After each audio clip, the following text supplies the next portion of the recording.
The grand chamber of the Concordance was a symphony of silent, impossible architecture.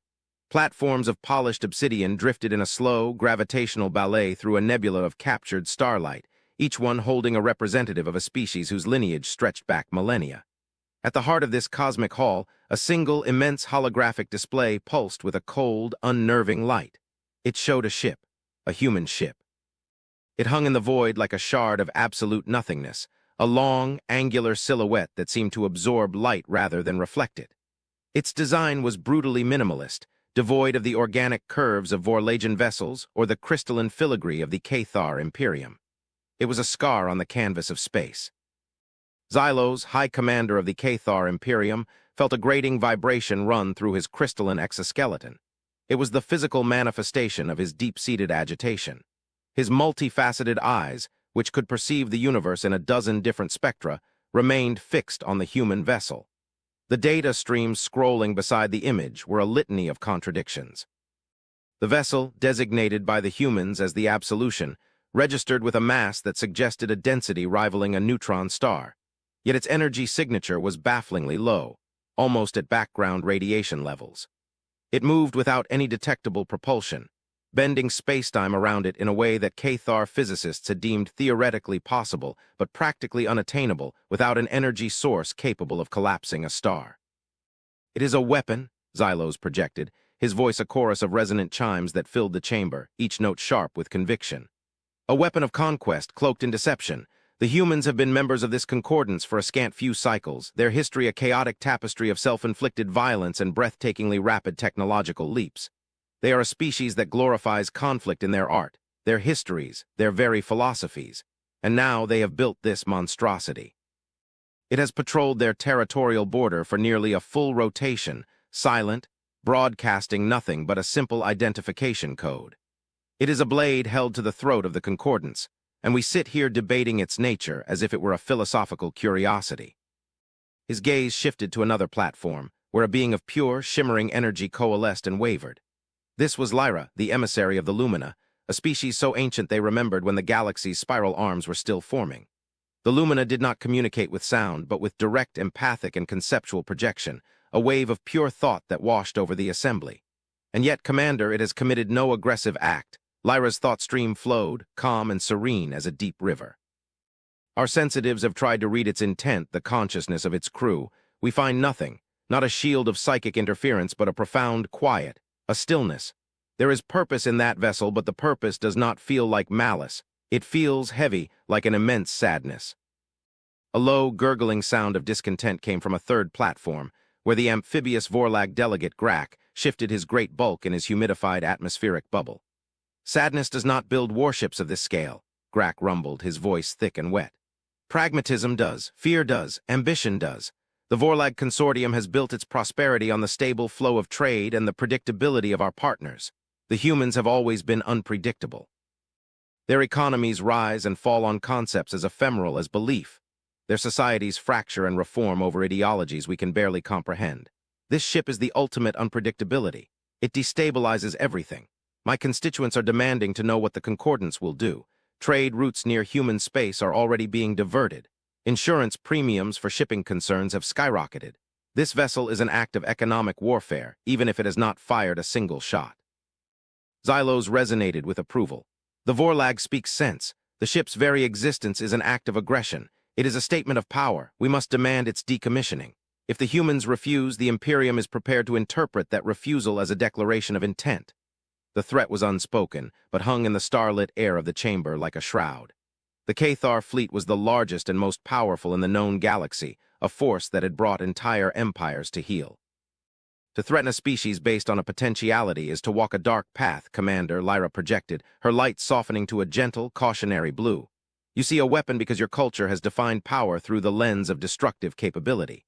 You have built fleets to shatter worlds, and so you assume any great work of engineering must serve the same end. But consider the source. The humans are a paradox. They are capable of the most profound acts of selfless creatio, and the most obscene acts of nihilistic destruction. They warred with themselves for millennia, not for resources or territory, but over ideas. They nearly extinguished themselves, not with asteroid strikes or solar flares, but with the weapons of their own invention. A species that has walked so close to the edge of oblivion might not build a weapon to conquer others, but to conquer something else entirely. Perhaps they seek to conquer fear itself. A poetic notion, emissary, Xylos chimed, his tone dripping with condescension. But the Cathar Imperium was not built on poetry. It was built on the cold calculus of power, and the absolution represents a variable in that equation that is too great to be ignored. Its stealth characteristics are unparalleled. Its mass implies gravitational weaponry that could pull a moon out of orbit. Its silent propulsion suggests it could be at the heart of our territory before we even raised our shields. We have sent diplomatic inquiries. They have been met with polite, yet firm deflections. They tell us the ship is a safeguard for the future of humanity. What future requires such a terrifying guardian? The debate continued, a stately, tense dance of diplomacy and veiled threats that had been circling the same point for weeks. The great minds of the galaxy, beings who could calculate the gravitational tides of galactic clusters or compose symphonies in patterns of light, were utterly stumped by the quiet, black ship of a species they had long considered to be little more than clever, dangerous primates. The humans had been a minor power, their sphere of influence small, their technology a patchwork of brilliant innovation and bizarrely primitive systems. They were seen as emotional, erratic, and fundamentally untrustworthy, yet they had never broken a concordance treaty. They were fiercely protective of their independence, but had never shown expansionist desires. Now this ship, it was a declaration that defied all their assumptions. It was too advanced, too powerful, too silent. It was an answer to a question no one had asked. The Cathar saw a threat to their dominance. The Vorlag saw a threat to their stability. And the Lumina felt a tremor in the cosmic consciousness, a note of something so profound and so alien that it defied their ancient wisdom. The ship was not just a collection of alloys and energy systems. It was the physical embodiment of the human spirit, a dark, silent, and unfathomable thing that held the potential for both salvation and utter damnation. And as the council debated, the absolution continued its silent patrol, a question mark hanging in the deep, cold dark of space, waiting. Within the chamber, the silence stretched, thick with unspoken anxieties. Xylos's crystalline form shimmered with suppressed impatience. He had run countless simulations. Every projection, every war game, ended in one of two conclusions. Either the absolution was a paper tiger, a bluff of magnificent proportions, or it was a weapon so far beyond their understanding that any direct confrontation would be suicidal. The Cathar did not believe in bluffs of this magnitude. To construct such a vessel required a unification of resources and purpose that suggested a civilization at the peak of its power, not a fractious species of territorial bipeds. Perhaps we are asking the wrong questions. Lyra's essence pulsed, a soft wave of contemplative light. We ask, what can it do to us? We should be asking, what has been done to them? What could a species experience that would lead them to build such a creation? Their history is a litany of plagues, of wars, of self-inflicted apocalypses. They have archives of art depicting their own extinction in 1,000 different ways. Their philosophies are obsessed with meaning in a meaningless void. The other species of this concordance have histories of conquest, of enlightenment, of ascendancy. The human history is one of survival. They are the galaxy's ultimate survivors, scarred and paranoid, but enduring.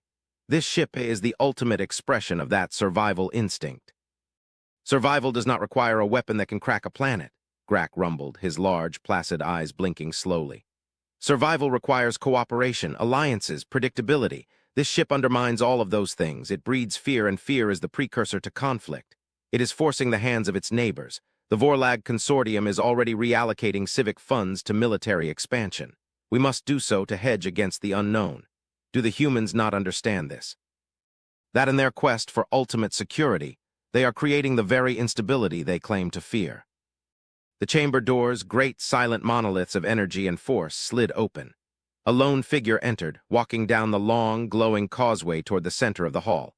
It was the human ambassador, Eva Rostova. She was a small, frail-looking creature by galactic standards, encased in a dark diplomatic suit. Her face was pale, her expression unreadable. She moved with a quiet confidence that was in itself unsettling. She did not seem intimidated by the grand chamber or the powerful beings who inhabited it. She walked as if she were merely entering an office for a scheduled meeting.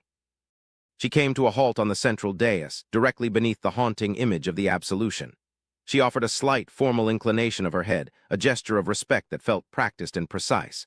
High Commander Xylos, Emissary Lyra, Delegate Grack, she said, her voice calm and even amplified by the chamber's acoustic field. It was a voice devoid of overt emotion, yet resonant with a strange authority. I was told the Concordance Council had urgent questions for the Terran Federation. Xylos did not waste time on pleasantries. His voice chimed, sharp as fractured glass. Ambassador, your government has stonewalled our inquiries for weeks. We are done with diplomatic protocol. Explain this. He gestured with a crystalline limb toward the hologram of the ship. Explain the absolution, its purpose, its capabilities. And explain why your species felt it necessary to construct a warship that dwarfs anything in the known galaxy, in violation of the spirit, if not the letter, of the Concordance Accords on military expansion. Ambassador Rostova looked up at the image of the ship. A flicker of something unreadable passed through her eyes, not pride, not arrogance, but something deeper, more weary. It is not a warship, Commander, she stated simply.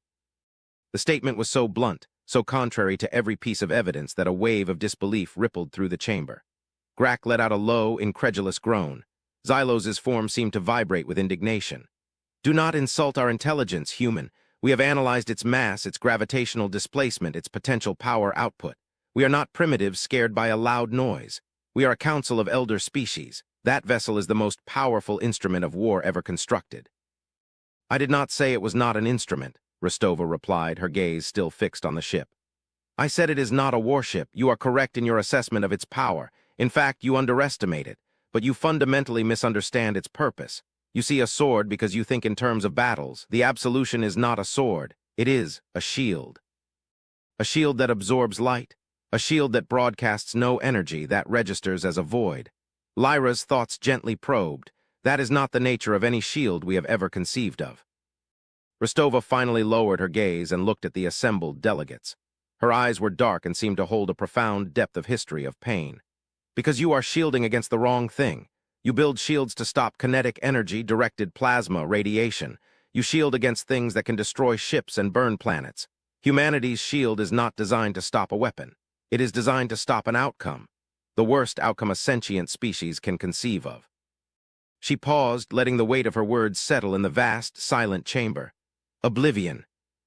Xylos's chimes were sharp with confusion. Oblivion, the cessation of existence, that is the outcome of any successful weapon deployment. What you are saying is meaningless rhetoric. Is it? Rostova's voice took on a new tone. It was no longer just calm, it was laced with a chilling gravity. When the Cathar conquer a world, what is left? Ruin, perhaps subjugated survivors, a new colony, but the memory of what was there before it fades, it is replaced. The culture, the art, the language, the individual consciousness of every being who lived and died there, it is gone, dust. A footnote in the conqueror's history, that is the true death. Not the cessation of life, but the erasure of existence. She turned to face Xylos directly. We humans have a unique and terrible intimacy with that concept. We have done it to ourselves on our own world. We have wiped out entire cultures, burned libraries, silenced languages.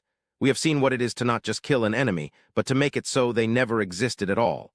We have stared into that abyss more times than any other species in this chamber. And we have resolved, with every fiber of our being, that we will never allow it to happen to us. The absolution is the physical manifestation of that resolution. This is philosophy, not engineering, Xylos snapped. What does the ship do? Ambassador Rostova took a small device from her belt and placed it on the dais. A new holographic window opened beside the image of the ship. It showed a barren, lifeless asteroid. This is a test, she said, conducted in an unmapped, isolated system within our own territory. Please observe. The image of the absolution on the main screen moved. It did not fire a beam. It did not launch a missile. The space around the ship seemed to warp. A wave of shimmering color. SS distortion emanated from it, expanding in a perfect sphere. It was not energy. It was not matter. It was something else, something the concordance sensors had no name for. The wave washed over the asteroid. For a moment, nothing happened. The asteroid simply continued its slow tumble through the void. Then its texture began to change. It became smooth, featureless, like a river stone polished over eons. All of its complex geology, its craters, its crystalline veins. They vanished, subsumed into a perfect, undifferentiated surface. And then the asteroid itself began to fade. It did not explode. It did not disintegrate. It became translucent, a ghostly afterimage of what it had been. And then it was gone, not just gone from view, but gone from reality. The concordance delegates watched as the sensor readings from the test scrolled across the screen. Mass, 0. Energy, 0. Gravitational influence, 0. It had not been moved or destroyed. It had been unwritten from the universe. A deep, profound silence fell over the grand chamber. It was a silence born not of contemplation, but of sheer, unadulterated horror. Grack's atmospheric bubble fogged over as his respiration hitched. Lyra's light flickered violently, a being of pure thought recoiling from a concept so utterly alien. Xylos's crystalline form was perfectly still, his multifaceted eyes locked on the empty space where the asteroid had been. "What was that?" Xylos finally chimed, his voice losing its arrogant edge, replaced by a tremor of something he had not felt in centuries: fear. "That," Ambassador Rostova said, her voice soft but echoing in the tomb-like silence, "is the weapon you are so afraid of. It is not a weapon of destruction. It is a weapon of preservation, of archiving." She continued, explaining the incomprehensible. "The absolution does not destroy. It records. The field it generates, which we call a chronological anchor, scans and records every quantum state of a designated target, be it a ship, a planet, or an entire solar system. Every atom, every energy wave, every synaptic firing in every brain, every thought, every memory, every dream. It creates a perfect one-to-one data effigy of that target at a single moment in time. This effigy is then shunted into a pocket dimension, a stabilized singularity where time does not pass. It is preserved perfectly and completely for eternity, a perfect, unchanging museum of what once was." She let that sink in. The object in our reality is removed from the space-time continuum to make way for its eternal record. It is not destroyed. It is filed away, preserved, safe from the ravages of time, of war, of entropy, safe from everything, forever. The full implication of her words crashed down upon the assembly. This was not a weapon that killed. It was a weapon that entombed. It did not grant a swift, honorable death in battle. It offered an eternity as a static, unthinking exhibit in a human archive. To be defeated by the Cathar was to be conquered. To be defeated by the absolution was to be curated. You would remove a species from existence itself. Lyra projected, her thought stream a torrent of horrified disbelief. You would end their future, their potential, their journey through the cosmos, just to preserve a memory of them. "Only if they tried to erase ours," Rostova said, her voice hardening for the first time. "The absolution is a weapon of last resort, the ultimate deterrent. We built it after studying your histories, the Cathar history of glorious conquest, the Vorlagen absorption of smaller trade guilds. Even the ancient Lumina legends speak of thought wars where dissenting consciousnesses were reharmonized. All of you in your own way practice the art of erasure. You replace what was with what you wish to be. We do not offer a glorious death," she continued, her gaze sweeping across the chamber. "We do not offer subjugation where a flicker of the old culture might survive in secret. We do not offer ruin from which a new civilization might one day rise. If you come for humanity, if you seek to extinguish our light and our story from this universe, we will not allow you to succeed. We will not allow our existence to become a forgotten footnote. We will take you with us into the archive. Your great fleets, your majestic worlds, your ancient histories, all will be preserved perfectly and eternally as a testament to the day you tried to make us nothing. You will not die. You will become a permanent part of our memory. That is the promise of the absolution. It is not a threat of death. It is a threat of immortality, on our terms." The chamber was silent once more. The image of the sleek black ship no longer looked like a weapon of war. It looked like a tombstone, a mausoleum for empires not yet dead. Xylos stared at the human ambassador, this small, soft-skinned creature. For the first time he understood. He had looked at the humans and seen a young, chaotic species. He had been wrong. He was looking at a species that had survived its own apocalypse, had stared into the void of self-inflicted extinction, and had emerged with a fear so profound, so absolute, that they had built a god machine to defy non-existence itself. The most dangerous warship ever built was not dangerous because of what it could destroy. It was dangerous because of what it could save.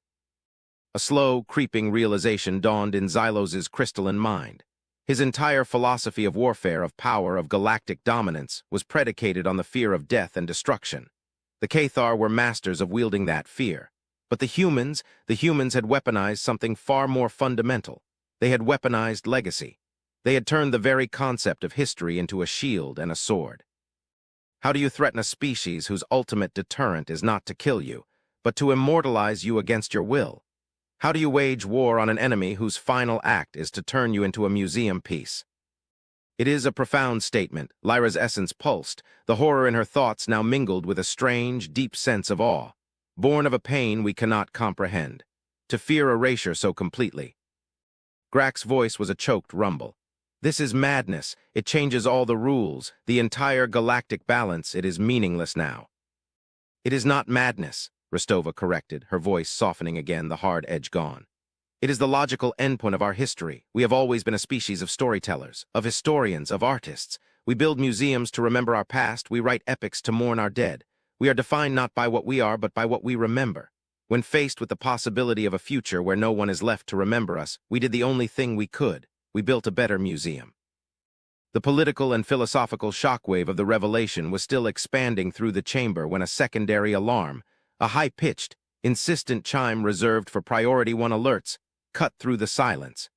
Every delegate turned toward the main operations pit below the dais, where technicians were scrambling over their consoles. A Cathar communications officer, his carapace glowing with agitation, looked up. "High Commander, we are receiving a signal from outside the galaxy." The statement was so absurd that for a moment no one reacted. Intergalactic communication was the stuff of theory, of fantasy. The energy required to send a coherent message across the void between galaxies was astronomical. "Clarify," Xylos commanded, his attention instantly shifting. "The signal is ancient, sir, deeply redshifted. Its point of origin is the void between our galaxy and the Andromeda galaxy. But we are not receiving it directly. We are receiving its echo, reflected off a gravitational anomaly on the absolute fringe of our galactic halo. The signal itself passed through this region millions of years ago. It's a ghost, a message in a bottle." The holographic display changed, showing a complex waveform analysis. The signal was heavily degraded, corrupted by eons of travel through the void, but a pattern was there. A repeating, structured message. A warning. "We are attempting to translate the core concepts," the officer reported, his voice strained. "The language is mathematical, universal. It's a lament, a memorial." The translated fragments began to appear on the main screen, stark, terrifying words against the star chart. "Silent COMES. A great filter. They harvest the light. Do not build tall, do not shine bright. We thought ourselves GODS, WE were but crops in a field. They do not conquer, THY do not destroy. They consume. All that is becomes nothing." The chamber grew cold. The petty squabbles over territory, the debates about military power, the fear of a human superweapon, it all evaporated in an instant, replaced by a cosmic dread so vast and so absolute that it dwarfed every other concern. This was not a warning from another empire. It was a gravestone for one. A message from a long-dead civilization, screaming into the void about the thing that had killed them. Amidst the stunned silence, Ambassador Eva Rostova spoke, her voice quiet but carrying the weight of a dawning, terrible truth. "We have been detecting faint traces of this signal for decades," she said, her eyes fixed on the translated words. "Echoes within echoes, fragments our scientists called the whispers. We thought they were a cosmological phenomenon, a background radiation from the dawn of time." She looked from Xylos to Lyra to Grack, her expression one of grim understanding. "We built the absolution for many reasons, to protect us from ourselves, to protect us from any potential galactic threat. But deep down, driven by a primal, illogical fear we couldn't name, we built it for this, for the silence, for the harvest." The truth settled upon them all. The human paranoia, their obsession with survival, their profound fear of oblivion, it was just a product of their own violent history. It was an echo of a greater, universal truth. They had been listening to the ghosts of the galaxy, and they had taken the warning to heart. Xylos looked at the hologram of the Absolution, the black, silent ship he had so recently called a monstrosity. He now saw it for what it truly was. It was not a weapon of conquest.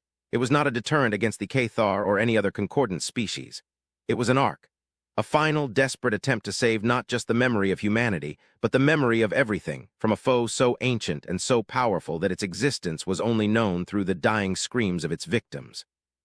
The High Commander of the most powerful fleet in the galaxy looked at the ambassador of a species he had dismissed as primitives, and for the first time he felt a kinship born of shared existential terror. The humans were not their rivals. They were the galaxy's Cassandras, the mad prophets who had been screaming about the end of the world, and no one had listened. "Your ship," Xylos began, his voice a low, humbled chime.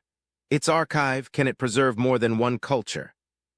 Rostova met his gaze, and in her eyes he saw not the triumph of being proven right, but the profound sadness of a shared, terrible fate.